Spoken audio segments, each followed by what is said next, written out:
It's by Linda Connor of some sort of temple, and I'm not sure where it's located, but with absolutely wonderful light coming in. And we get to see everything very clearly, but it also has an amazingly mysterious quality to it.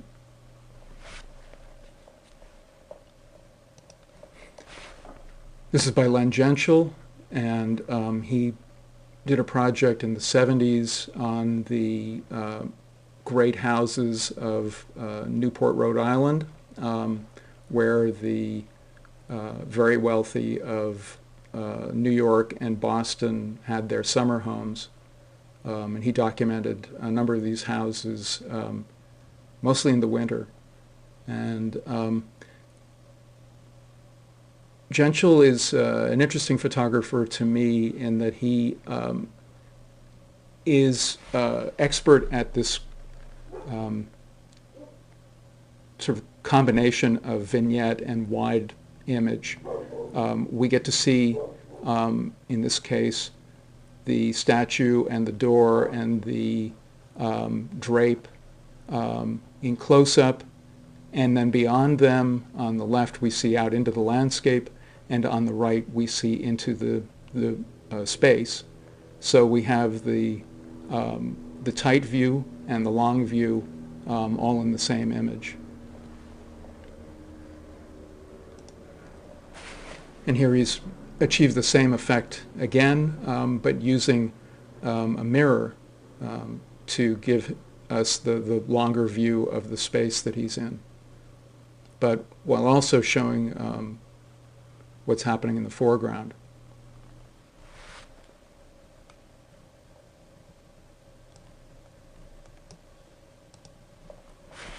This is by Hiroshi Sugimoto, Japanese photographer who's been based in New York for many years.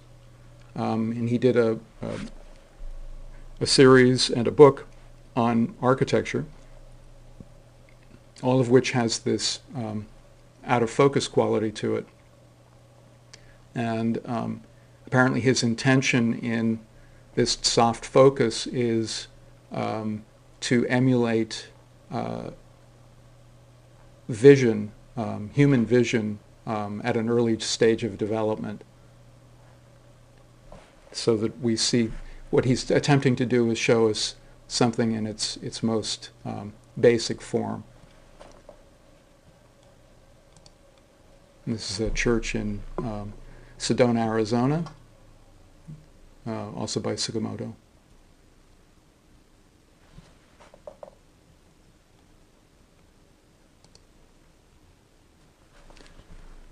And this is an image looking up at an Atrium Skylight, and by Jeffrey Totaro, and is interesting to me in its description of a number of elements coming together. You have this curved wall, you have the glass, and you have two other walls coming together. A very active presentation. This is by William Keck, and the sunlight coming in and bouncing around, reflected, and it's impossible to tell where the light is coming from, and it makes for an incredibly active image, even though, as we've seen with a lot of vignettes, we're not actually looking at a great deal, but there's an awful lot going on.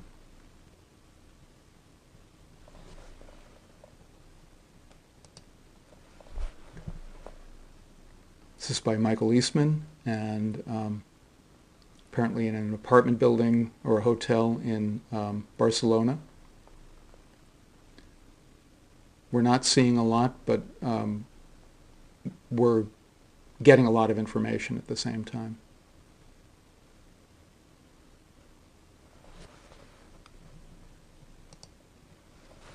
This is by William Eggleston. who was one of the first photographers to be taken seriously for his color work. He and Stephen Shore were the first photographers to have their work shown at the Museum of Modern Art. And Eggleston's view is very much his own, working primarily in Mississippi and Alabama, where he's from. And his explanation of what he does is he works in what he refers to as the democratic forest, meaning that anything can grab his attention, and everything is potential subject matter for a photograph. He was invited to photograph Graceland in the 80s, and but could only work at night, which I think he found rather constraining, but he still ended up coming up with some very unusual images. It's an unusual place. But here, a vignette.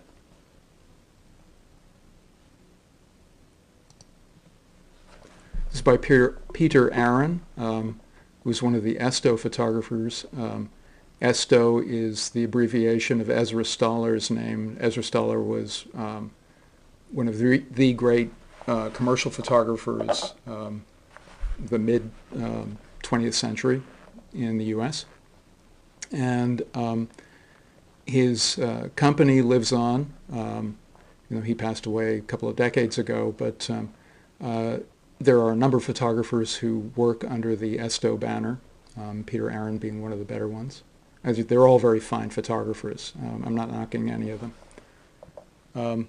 But they understand certainly the importance of vignettes as well as anyone, and prove it over and over again.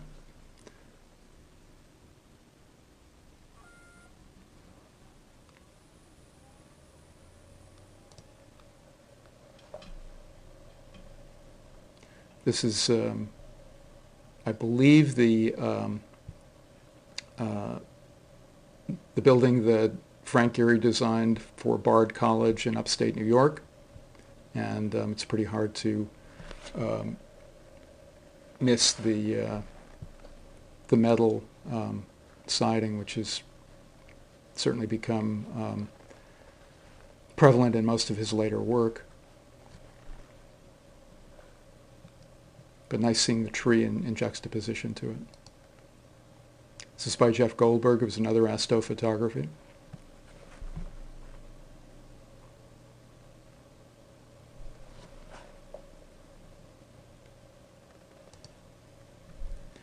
This is by Hedrich Blessing, which is a Chicago firm, and Hedrich and Blessing were to Chicago what Ezra Stoller was to New York. They're a very well-known firm. They're still a well-known firm. There are a number of, even though Hedrich and Blessing are no longer around, there are a number of photographers who still work under their name and do really superlative commercial work. Another Hedrich Blessing image. We haven't seen a lot of exteriors, but this one is definitely, to my way of thinking, a fine example of an exterior vignette.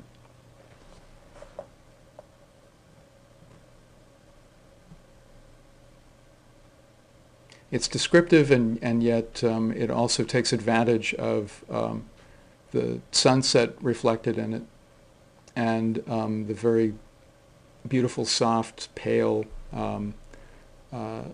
colors of the sky in the background. And the clouds are a nice contrast to the dark, stark lines of the building. Here's an interesting view of the top of some columns and a vaulted ceiling.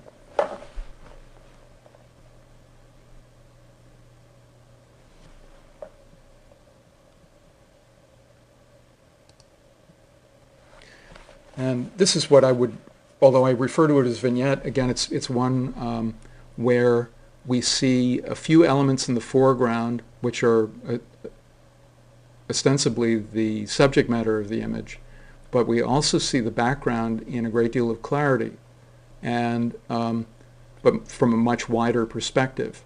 The two work together, I think, very well. This is a really well-realized vignette that also functions as an overall shot.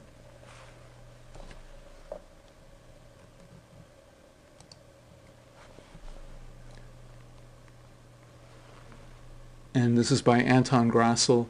It's obviously a very tight shot of the base of a column, the plinth that it sits on, and a wall.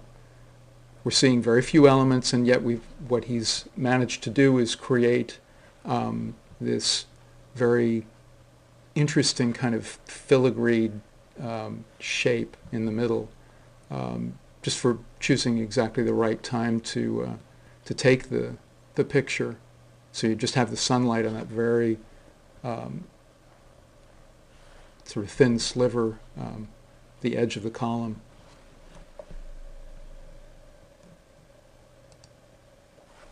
It's by Andrew Moore,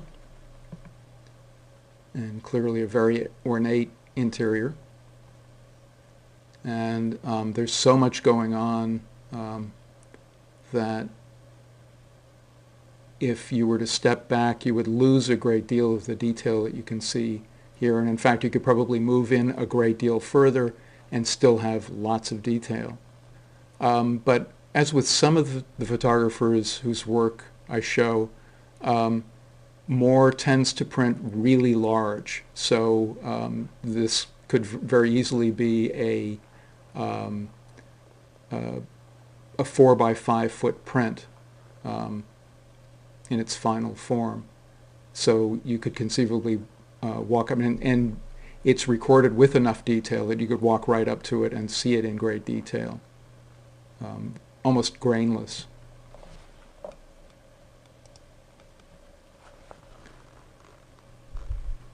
This is by Albert Viserka, who is also one of the Esto photographers. And needless to say, an unusual angle with looking up at those feet. And nice to see the juxtaposition between this catwalk and the atrium above. I mean the oculus above.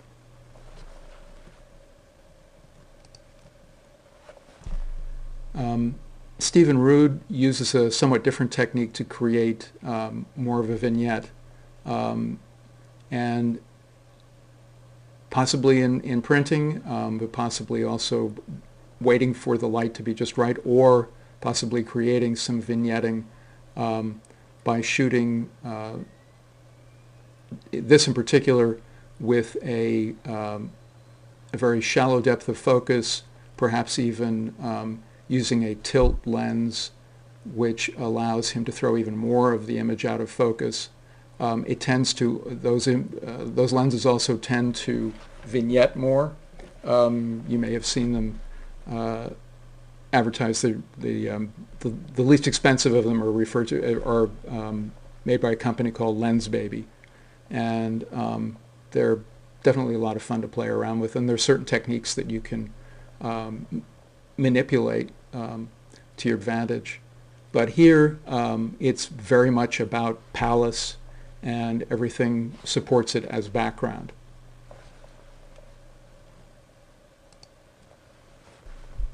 It's by Mark Yankis, and although it's not a tight shot, there are very few elements to it, and I would I like to think of this as being a vignette.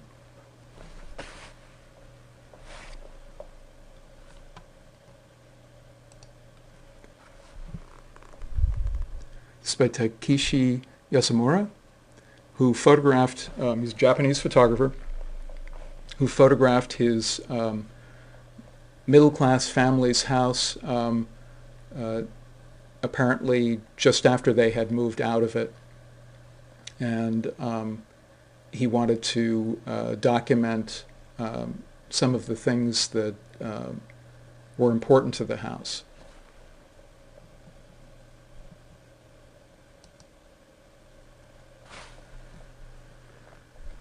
So it's a very clear view that he has adopted, and most of the documentation is in the form of vignettes.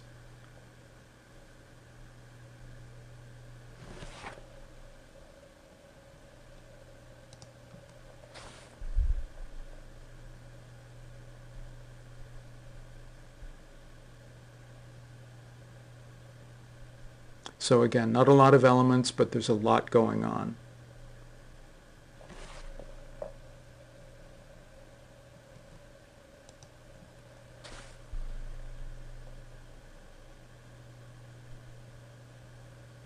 And in a few pictures, we get to learn a lot about his family's environment.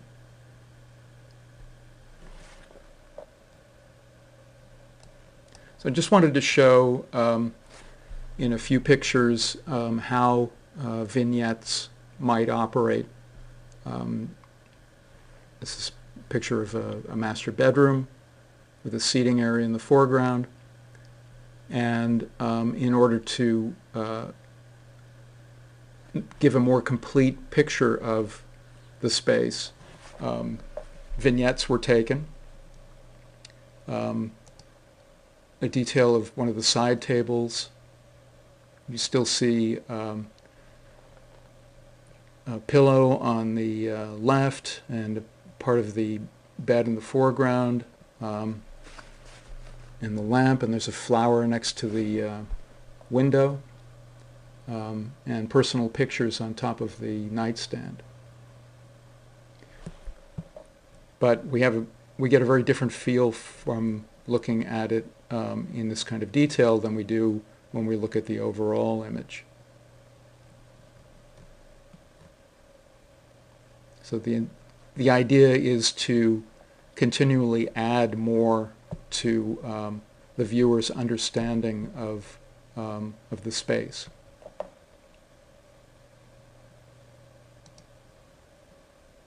The detail of a pillow.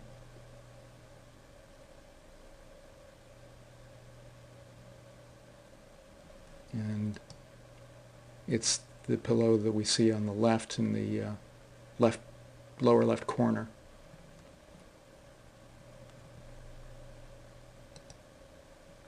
And here's a reverse picture of the lamp that you see on the right of the picture, but here front and center.